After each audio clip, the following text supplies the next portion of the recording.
The Tour de France is an intense endurance event that draws in the world's greatest cyclists. For Dan Martin, the 2017 Tour de France was an even more insurmountable challenge after a costly collision caused his spine to fracture. Determined to battle onwards, Dan's resilience in the competition drove him to achieve the best GC rank of his career. Hey, welcome to Twyncast. Got a really exciting episode for you today. Before we get going though, let me ask you a question. Have you ever broken a bone in your body? I haven't broken a bone, but I did fracture my ankle and I had crutches and I milked it. Okay, well then you've probably got a really good idea of how restrictive that is on your movement. And that's why this story with Dan Martin is so compelling. Before we get into it, have you actually ever watched the Tour de France? No, I've never watched the whole thing. I've only ever seen highlights of it. Well, if you've never watched it, it's an absolute spectacle of cycling and it's the highlight of the cycling calendar. It's 3 weeks with 21 stages. It's got mountains, it's got rain, it's got flat roads, and Dan is the man to take us right through it. Let's get him into the call now. Hey, I'm Dan. Dan, great to have you with us today. Before we get into this, I'm going to actually ask our guests where they want to start. So, listen, do you want to ask more kind of general questions about the Tour de France, or do you want to get into actually the 2017 event? Well, I don't know too much about the Tour de France, so let's start with that. The Tour de France is one of the hardest endurance events in any sport. It's 3 weeks of intense physical endurance with constant cameras, constant crowds. It must be something pretty special, right, Dan? We raced something like 80, 90 hours over 3 weeks. Yeah, under this media spotlight you're just under scrutiny the whole time. The race is broadcast in something like 190, 195 different countries. Millions of roadside fans. The feeling of pressure that you get when you're racing the Tour, it's like nothing else. And then obviously the physical aspect of racing 3,500 kilometers roughly over the hardest roads in France. It's really a special event. Okay, let's chuck it back to our guest. Are there any areas that you're more interested in hearing about? Specifically, about psychology, the kind of mental aspect, possibly the tactics of the Tour de France. It's a team sport. There's a lot of tactics that go into it. Or maybe even the training. How does somebody like Dan even train for 3 weeks on the bike? What would you like to hear about? Can I hear more about the training and like how long it takes to prep for the event? How do you train for such an intense event? The majority of our training is done in the winter now. So you need to get up to a high enough level for the first races. And then because for example, if you do a 5-day long race, it will take 5-6 days to recover from that. And then normally you're kind of thinking about the next race after that as well. So once the race season starts, you don't really have time to do much training in between. It's just a case of race, recover. And that obviously, it means that if you enter the season at a poor level, you don't really have time to play catch up. But at some points in the season, obviously, normally in May, I get the chance to do a really big training block before the Tour de France, which a lot of guys do because you take a break from racing. If you race, it's a psychological effect of racing hard. It's pushing yourself to the limit on the road all the time. It's really difficult, harder than training. So it's good to have blocks of racing and then blocks of training. What about the physical strain your body goes through?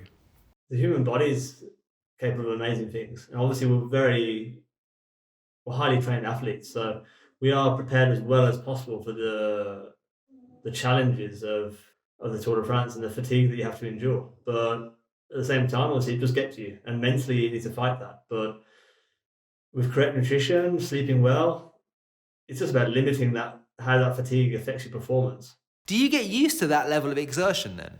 It's kind of, it's just become normal. So many years of doing it, obviously you don't just suddenly jump into a Tour de France peloton. It's been a slow progression since the age of 14 when I first started racing. And I have the same sensations now when I'm racing as I did back then. I'm just racing a little bit faster. Quite a lot faster maybe, but it's still the same. I think that's what makes it such a beautiful sport as well. When you're going out on the bike and riding up a mountain, you have the same sensations that I do. I'm just going a little bit faster.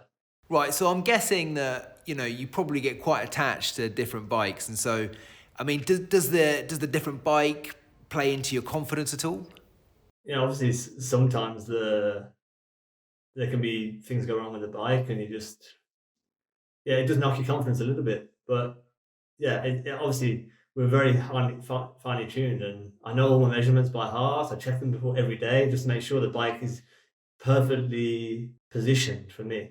And it's only after like years of doing it that you really feel properly comfortable on the bike. And but obviously, yeah, equipment changes when you change teams. That often you'll get different pedals or different saddle, or the bike is completely different. So that does take a period of adaptation. It's sometimes tricky, but yeah, it takes a while just to get used to it. But we're lucky that even though we have different bikes, obviously I have my bike at home and the bike at the race, so I don't need to travel.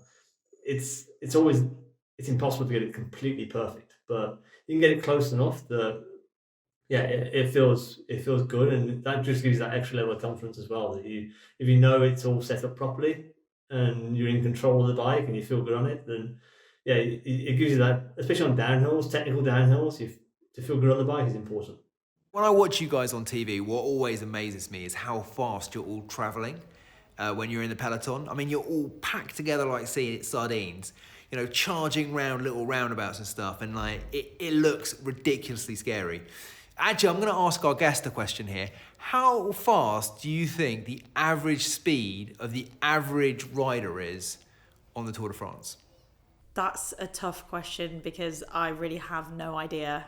But if I'm thinking about me driving, and I drive at about 30 miles per hour down my road, maybe a cyclist could go 40 miles per hour average. A total guess. Whoa! I don't think they're in a car. Dan, why don't you tell us what the average speed is? It depends completely on the terrain and obviously the situation. Like also equipment in training. Our equipment's nowhere near as fine tuned. We're not on the same aerodynamic wheels or low rolling resistance tires or even clothing. It all affects speed. So, but in the Tour de France, for example, we're riding on if it's a flat stage, you're consistently at 50 plus kilometers per hour.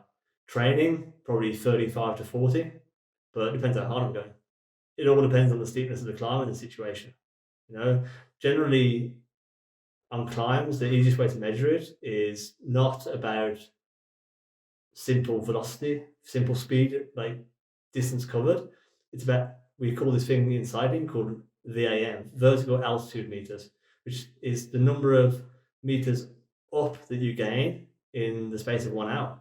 And that makes it quite easy to compare the speed on a climb, whether it's only a gradual gradient or whether it's super steep. You can compare each climb as it comes. And generally in the Tour de France, we're averaging probably 1,600, 1,700 vertical meters per hour, which, yeah, it's probably not easy to understand. You might have to, I'm not doing a very good job of explaining it, but yeah, that's a good way of comparing every climb as far as how fast you're going, because the speed obviously depends on the gradient. It depends a lot on the road, of course. In the Tour de France, the roads are a lot more technically demanding. It's the speed on the corners that's the most impressive. Obviously, these gravelly roads, tight, narrow, twisting. You've never seen them before. You're hitting it completely blind, or more or less. Maybe you've done them in training before or raced down them previously, but you don't really know where you're going. So yeah, it's a technique of descending. And my fastest ever speed, I mean, it was on a big, wide, steep main road in Austria going down, I think 120, 125 kilometers per hour, which I think was even in the rain, which is quite frankly terrifying, but it didn't feel that fast because you're in the middle of the peloton on a straight road. Whereas some of the downhills in the Tour, you're only doing 60, 70 kilometers per hour, and it feels way faster because you've got a precipitous drop on one side, a cliff face on the other, and tight twisting roads. It's that bit of technique. That's something that we get to experience as pro cyclists that nobody else does. That feeling of descending, knowing that there's no cars coming the other direction. But it's also quite terrifying. I'm always, as soon as you get to the bottom of every downhill, you're always happy because it's one more downhill ticked off. Dan, I've got to ask, right? Do you actually ever get scared at those kind of speeds? I mean, you're going fast. Do you sit there and you're like, whoa, this is a bit crazy? All the time. It's maybe it's age, I don't know, but yeah, when you're going down, racing down mountains or even the peloton, sometimes on the flat in this tightly packed group where all it takes is one mistake. We're going 60, 70 kilometers per hour, even on the flat. Downhill is even faster, and my max speed is 120 or something. If somebody makes a mistake, you're relying on the skill of the other riders. And if somebody makes a mistake, there can be 30, 40 riders on the crash, some seriously injured, so it takes a hell of a lot of trust in the other guys, and it's also easy not to trust these guys as well sometimes, so yeah, there are moments when you just need to switch off your brain and forget about the dangers and realize that, like, touch wood, crashes don't happen that often. So you just have to, yeah, there's a lot of moments in a race and you just cross fingers and hope that nobody makes any mistakes. Which actually brings us to your crash in stage 9 in 2017. But before we get there, let's ask our guests, listen, do you want to hear about the early stages of the tour and how it builds up and, basically stages 1 to 9, or do you want to just jump straight to stage 9? Can I hear more about the early stages? Just everything that happened before the crash. Okay, so let's get into the 2017 tour. Finishing up in 2016, I think you finished 9th. So were you feeling confident coming into this tour? I arrived at the 27 Tour de France. Confidence was sky high. I'd had the best season of my career. I'd performed in every race I'd done so far, and obviously riding for the Quick-Step team, we'd had an incredible season. And you arrive at the tour, not without pressure to perform, because obviously it's that big stage. That's the most important race of the year, but you know you're going to perform because you've been successful in every race you've done that year already. So we had a very, very strong team. The atmosphere was one that I was very lucky, very fortunate to be involved in, because it was a group of friends going to race together, and we knew that Marcel was going to be successful in the sprints, and that also takes pressure off because at the end of the day, every team wants to go out there and win a stage. And yeah, we also knew that myself, I'd just come out of, I think I was second or third in the Dauphiné just before that, and I was confident going in, having been top 10 in the Tour the year before, the first time I finished top 10. But I had no real expectations for the race. I was just going in just to do my best, because that was the atmosphere of the team. They were just happy if you went out there and did your best. Dan, I guess that's all you can do, right? So look, let's chuck it across to our guests. We actually have some questions we wrote down earlier that you're really happy about answering. So look, let's put those to our guests and see which one they want to ask about. So you've got pre-race routines. You've got what are the nerves like as you're building up to the race, and how you keep your focus during the race. So, which one of those would you like to talk to Dan about? The pre-race nerves, I think that interests me. Do you get really scared of how it's going to pan out? I think it's always just about giving yourself perspective, about realising that it's just a bike race. And especially where I am in my career now, I've won some incredible races, some big races. From here on in, any success that I have, any result that I get, I just see it as a bonus. I'm just out there to enjoy racing my bike. And if I get results, then great. If not, well, it doesn't really change anything at this point in my career. I'm kind of on the ride I am. I've had some incredible moments. If it all had to stop tomorrow, it just doesn't, I'd be happy, so anything from here on is a bonus. And that's how now I deal with it. That's a really interesting perspective, a really nice way of looking at that. Look, why don't you tell us about those first couple of stages? I remember waking up on the morning of stage 1 in Dusseldorf, where the race was starting that year, and the weather had been great all week, and we had an individual time trial, and it was pouring rain. And I remember sitting in the bus and guys were just crashing everywhere. So my aim for that day was just to get through it as best as possible without losing time, without crashing, of course, because that's the last thing you want. And I accomplished that. And we moved on to stage 2, and my teammate Marcel Kittel managed to win the stage. And that was just a great feeling, because obviously it just diffuses any pressure you have. The sponsors are happy, the team's happy, and then you just go from there, you just relax, and everybody just races better when you relax, because you just don't, anything else from there on, it's a bonus. And so it proved, because obviously I went on to get, I think I was third on stage 3, and then we went to the first big mountain stage, La Planche de Dolphy. Yeah, I just managed to get second behind Fabio Aru. He escaped, he attacked, and yeah, unfortunately just came really close to winning the stage. But the most important thing was that I'd moved up on to, I think I was 4th on GC at that point, and it was a real signal as far as my intentions for the race, and just setting off on a good note like that, it just earns that respect in the peloton I was talking about, and just everybody sees you as a contender then, and it just makes it so much easier going forward. Were any of the early stages particularly challenging? Stage 8 was, although it's a really, really difficult stage in the Jura Mountains, it's for a GC contender like myself in 2017 anyway, we were really focusing on just getting through the stage as easy as possible, letting your legs do the talking and just relaxing through the stage, economizing effort and saving energy for later on in the race. It's one of those days that just wears you down. It's that cumulative fatigue that really counts in the last week. But for myself on stage 8, especially in 2017, there was a breakaway goes away. And there's always days like this in the Tour. It's an intense fight for the breakaway because most of the race is now chasing stage victories already. They're not even thinking about the GC because they've already lost enough time that they're out of the picture. Stage 8 was very, very hot. The roads in that area in the Jura are really just heavy, just slow, and it really stings the legs. It hurts the body, but it's just about not losing time at that point, about staying with the other GC guys. And I think we finished like 30 or 40 riders together or something like that. Mission accomplished for myself, didn't lose any time, but obviously it's just, I can't remember how tired I was at the end of the day, but I'm definitely focusing on the next stage already. Bringing us to stage 9, Dan, tell us, what was the atmosphere in the peloton like on that stage? Stage 9 was a stage that everybody was talking about even before the race started in Dusseldorf. We'd done a preview of the stage at the warm-up race, the Dauphiné, and we'd seen this downhill that was notoriously treacherous. It was gravelly, fast. And then we woke up on the morning of stage 9 of the Tour, and it was on and off rain, a little bit damp roads. And then, we start the stage and full of trepidation, and everybody's nervous. The whole peloton was on edge. And just after the start, I remember I was moving up on the left-hand side of the road, and I actually came into contact with a roadside fan. And it nearly knocked me from my bike. It knocked my sunglasses flying, and I nearly crashed.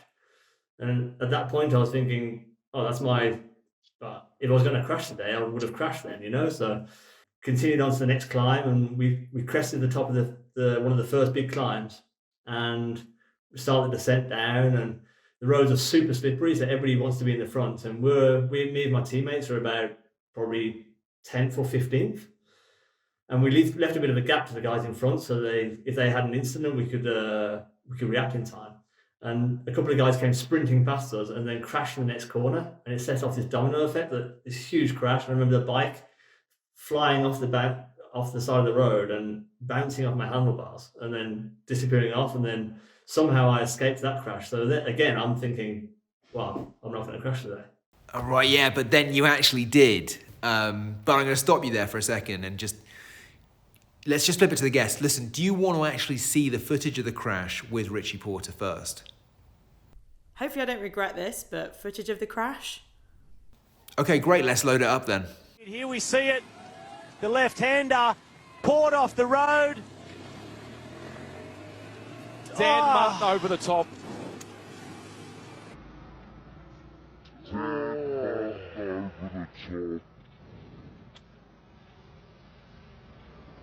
Dan Martin unluckily taken out. It's a heavy, heavy fall. Okay, that's rough. Even that in a race must be pretty hectic, just having that one incident. But let's take a step back. So you've just had a near miss. What happens next? Then we arrive at the bottom of the final climb, which has got this treacherous descent on the other side. The climb's super hard, Mont de Chat. First time it was ever used in the Tour de France, and the race exploded. So we're only 5 or 6 guys at the top of the climb. It's almost in slow motion at this point. I'm kind of assessing whose wheel I should follow on this dangerous downhill. And I chose Richie because I thought, he's not going to take any risk. He's going to, Everybody knew how dangerous it was, so it was in nobody's interest to take any risks on the downhill. We just wanted to get to the bottom. I remember tipping into the corner, and Richie's back wheel just slid out from underneath him. And he went straight across the inside of the curve, lost control completely, and hit the floor hard. At this point, I'm kind of trying to decide, do I go left or right? And I picked right, and it was the wrong decision because Richie took me out completely. I bounced off the wall at maybe 50, 55 kilometers per hour. Somehow I was up on my feet really, really quickly. I didn't have any pain, so I thought, let's just get going. What, hang on a second, no pain at all? Obviously, you always have that pain of the impact, and I was a little bit winded, but I came away remarkably lightly. I think I had just a couple of scratches. I had this dull pain in my lower back, obviously where the impact was, and obviously where we found out it was later found out it was fractured, but it was no, looking down at Richie with a broken collarbone or shoulder, whatever he'd done. It was, I consider myself very lucky at that point. What is it that gets you going so quickly after something like that? I mean, is it a thought or is it just instinct? When you get up from a crash like that, all you want to do is get back on the bike and get going. It must be the adrenaline that's going through your body, but I noticed that my front wheel was completely broken, so I had to get a wheel from the neutral service behind. While they're changing my front wheel, it took forever. Probably not that long, but it just feels like forever. I look down at Richie, and it's clear that he's out of the race. He's a friend of mine, and to see him in such a bad way was not so pleasant. But yeah, you just blank that out of your head and get going again. And so I start the descent down. I'm just probably 30 seconds behind at this point. So I'm just trying to get back to the front because that's all that matters as a racing cyclist, right? So I'm probably doing 60k an hour, and then I remember seeing the hairpin in front of me, grabbing the brakes, and my front brake didn't work because the brake pads didn't touch the rim because it's a slightly narrower rim than our sponsor wheels. And yeah, so I've locked up the back brake just to try and scrub off as much speed as possible, and yeah, disappeared straight off into the forest. Straight into the trees? Luckily dodged all the trees and just hit a grass banking, flew over the handlebars, and yeah, I remember walking back to the road. It's funny now, but walking back to the road and my team car coming down the hill, and then they threw me a spare bike and got going again. And again, the amount of adrenaline in my body, it was half wet, half dry, the road, but I was taking so many risks. Just obviously not even, just desperate to get back in the race. And I managed to limit my losses pretty well that day. I think I lost 1 minute 20 total to the front of the race, which, considering what had happened, was remarkable. Why didn't you just go to a hospital straight after this? I mean, wasn't there any indication that the vertebrae was broken?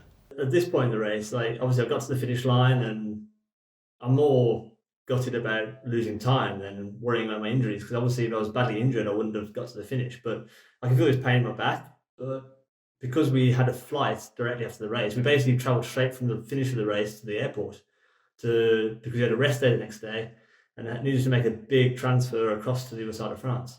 So yeah, there wasn't time to go to the hospital to get checked out. You just went straight to the airport. So it's I arrived pretty late at the hotel, and we went to bed, and didn't really have any pain. Had some cuts and bruises, but didn't really feel anything. And then the rest day the next day, obviously got plenty of physio, got looked at, checked over, and because of the lack of pain, I could ride. It wasn't comfortable, I could ride okay. We said, well, I don't want to waste a few hours going to the hospital and getting x-rayed. So as long as it doesn't hurt, and the physio didn't really think there's anything wrong with me, so we just continue in the race. And as circumstances might have it, the next 2 days after the rest day were completely flat and the easiest days of the race. So it meant I could get to the finish without losing time. And by that point, I'd started to recover already from my injuries, which obviously we all know now was 2 fractured vertebrae. But yeah, at this point in the race, I wasn't taking any painkillers at all, didn't have any pain, was sleeping fine. So yeah, why not continue? Okay, let's split this back to our guests, because we've been speaking quite a lot. Listen, if this happened to you or you were in the same position, do you think you could just push on and carry on with the race if you had an injury like this? No, I don't think I'd be able to carry on. Yeah, I get it. I can see both sides. I mean, it's a massive decision to pull out of a race like this when you've been training. Basically, your whole career is a build-up to the Tour de France.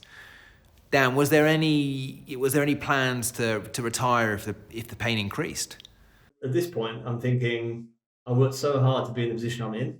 Unless I'm losing time, there's no point stopping the race. Like, I can't really stand on the pedals very well, so I'm restricted to seated power, which obviously is not ideal when you hit the big mountains. So on stage 12, we enter into the Pyrenees. And stage 12 and 13 are going to be 2 crucial stages. So I'm going into them thinking, well, you know what? If I lose time, then we'll go to the hospital and get x-rays. If not, I'm obviously okay to continue. So let's just keep pushing. Hang on a second. If you couldn't push on the pedals, how did you even approach the mountains? I mean, how did you manage to do the climbs? I remember stage 12 was probably the hardest day of the race for me because I was suffering really badly. It was the first time I'd really pushed on the pedal since the accident because of it might sound weird racing the Tour de France like this, but the sprint stages are quite easy. Like if you're in the middle of the peloton, as long as your technique is good, you can get through them relatively easily without much stress. Mountains was going to be the real test. Stage 12 managed to get to the finish line with more or less with the favourites, with the front group. And so my race marched on until stage 13 when I was actually feeling much better. It was a very short, intense stage. I think 3 or 4 mountains in a row. Very aggressive racing all day. And yeah, it got to the bottom of the last climb, and I knew I was going to have real problems on this climb because it was super steep. And normally I'd spend the last 2 kilometers of the climb mostly standing on the pedals, out of the saddle. And I couldn't do that because my muscles were kind of in spasm. So I basically stayed seated the whole climb and just made a hard tempo so that nobody could attack, because I knew if somebody attacked, that would be the end of my race. I'd get dropped. So if I set a hard enough tempo so it deterred people from attacking, that was the best tactic. And I got slaughtered by people at home. Why are you doing that? Why? But nobody knew the pain I was in, or it wasn't really pain. It was just discomfort. I just couldn't push on the pedals standing.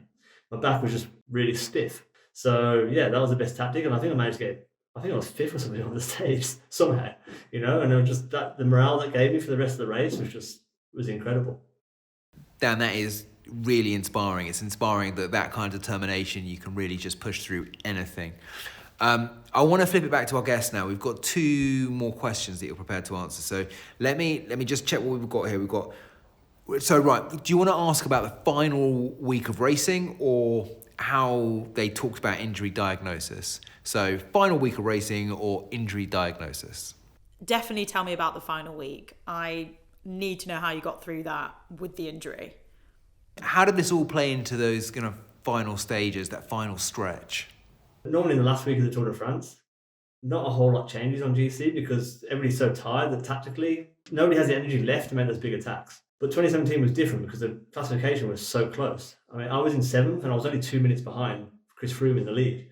That's 7 guys all competing for the podium still, realistically. With 2 big mountain stages and a TT to go, there's still all to play for, even for myself and my injury. So it's, going into stage 17, the first big day in the Alps, it was very, very daunting stage. But again, because it was a long downhill to the finish, it wasn't going to be super decisive. But then I made a mistake on the downhill and I lost the wheel. Perhaps because obviously the crash, maybe I was a little bit more nervous, but I ended up losing, I think it was about a minute or something. And it was very frustrating because obviously I'd made the effort to be there in the front on the climb, was feeling good, actually started to attack again, and then just made a mistake on the downhill that cost me dearly.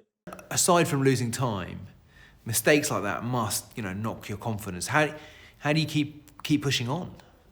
The last few days of the Tour de France, it's really a mental battle. You just have to keep telling yourself that everybody's feeling the same, because obviously you are exhausted, mentally and physically, but you work too hard to give up now. So you just have to get to the finish, and you're just telling yourself that everybody else is in the same condition, which they are. It's obviously some guys that might be feeling a little bit better, but nobody was enjoying stage 19. It was super hot down towards Marseille, and just no scenery to look at, pretty boring, just everybody riding along, almost having a conversation a lot of the time, just trying to kill time and get to the finish line. Sometimes you even go around sharing food with other guys, because you think about it, you've had the same energy bar every day for the whole 3 weeks.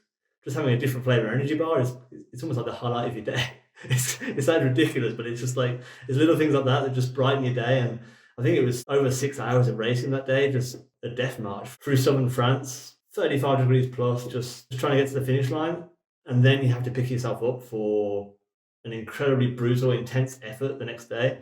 It was a 20-something kilometer all-in effort, exactly the type of effort you don't want to do when you're tired, individual time trial, and potentially the most crucial day of the race. Look, I get it. With quite often in these things, the GC contenders are being decided in those final stages. So look, if I remember correctly, there was a 22k time trial in Marseille. Looking at that coming towards you, in the next couple of stages, you've got this time trial coming towards you. Was it something that was daunting you? It was actually quite poetic, because I actually started my under-23 career in Marseille. It was a team in Marseille, and to be rounding out my best ever Tour de France finish in the city where I effectively was set on my path to the Tour de France, it was quite special. But in the situation I was in, I was kind of looking at the GC before the stage, and in 22 kilometers, you're not going to take a lot of time unless you have a really bad day, or lose time for that matter. So I was looking at the GC, and I remember looking and seeing I had a minute to the guy in front and a minute to the guy behind, or even more. So it was always going to be a difficult task to go either way. So I decided to go as hard as I could until the first checkpoint after 7 or 8 kilometers, and then get the time check. and then decide on what to do from there. So I went all in for the first 8 kilometers to try and put pressure on the guy in front of me on GC. Hopefully I'd be a few seconds up on him, and that'll put pressure on him to crack. And I got to the first checkpoint more or less the same time. And at that point, I knew that I wasn't going to take a minute off the guy in 10 kilometers or so, 12 kilometers. So I decided just to take no risk, just get to the finish as fast as possible, but safely, and take no risk on the corners and just preserve. And that's what I did. Yeah, I managed to finish 6th in the Tour de France. The result in the TT is kind of irrelevant. I remember suffering quite a lot with my back injury because in the TT position, you need your lower back muscles a lot. And yeah, I couldn't still quite create enough power there, but finishing into the Stade Velodrome, the Olympique Marseille football stadium, was quite a special place to finish the last competitive stage of the Tour de France. Coming 6th after all of those injuries and setbacks, I mean, that's an incredible achievement. I mean, how did the team feel about all of that? Obviously, at this point, it was incredibly bittersweet because I was finishing 6th in the Tour de France, which was not only my best ever achievement, it was my team's best ever result in the Tour. So everybody's incredibly happy, but we all just have this nagging thing in the back of our mind of what could have been, because I was so close to the podium. That minute and 20 that I lost, really, when I crashed with Richie Porte, that really did cost me a shot at being on the podium in the Tour de France. And I say, to get 3 weeks of hard racing together and not make any mistakes is really tricky. And I'd only made that one. I made a few mistakes that race, and without those, physically, I was definitely capable of being on the podium, potentially even winning the race. But I just made far too many mistakes in 2017. The reason I'm a professional cyclist, the reason I keep doing this year in, year out, is because I love it. I love pushing my body to the limit. I'm a real stickler for attention to detail. I just try to find any way I can to improve and just get the most out of my body to fulfill my potential. And that's what drives me forward. And that's what keeps me going. That's what keeps me motivated. People often ask me, how do you stay motivated? I just love the tactical feeling of racing and pushing your body to its limits and finding out where that limit is. And yeah, I don't know how long that's going to last for now, but cycling's getting more and more difficult every year. And just the search that you have to be on top of every single little detail. So the tour's finished, you've got an amazing result. What was it, celebration or straight to the hospital? Finish the race, all you want to do is celebrate. It's just more the relief. It's over, you know. And although when it's going well, you never want it to end because it's a real buzz being at the Tour de France. We went to this super swanky restaurant in Paris and celebrated with a group of people that became friends during those 3 weeks. You know, we're a very, very close-knit group. Obviously, the next morning, wake up early, travel home. Your body's still ready to race. You wake up on Monday morning, despite copious amounts of alcohol and rich food, your body still thinks it's got so used to racing day in, day out that you're kind of ready to go still. So you go to bed Monday night and then wake up Tuesday morning and your body's finally realised, wait a minute, I don't need to do that bike racing thing anymore. Complete shutdown. Your body just locks up, and especially when you're in the situation I was in with my injury. Yeah, Tuesday morning I woke up and could pretty much not get out of bed. So that was at that point that I decided to go get the X-ray and see really what was going on. And obviously all the physio kept me on the road and kept me racing. And as soon as that stopped and the adrenaline of the race stopped, my body stopped. Okay, well, what was the damage? The X-rays came back and I had a fracture of L2 and L3 transverse process, which is basically the wing parts of your vertebra. Your vertebra's down and then you got the wing. So it was never actually dangerous for me to continue racing, which explains why I could. They were just very, very small hairline fractures of a bone that isn't really... I think the only thing was it was connected to my psoas muscle. So that's why I was struggling to create power. I was told to take two weeks off the bike, which was...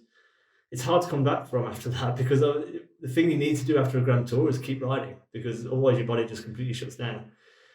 But it was a nice situation to be in because my wife was competing in the World Championships athletics in London. So I got to go to London for 2 weeks or for a week and just hang out.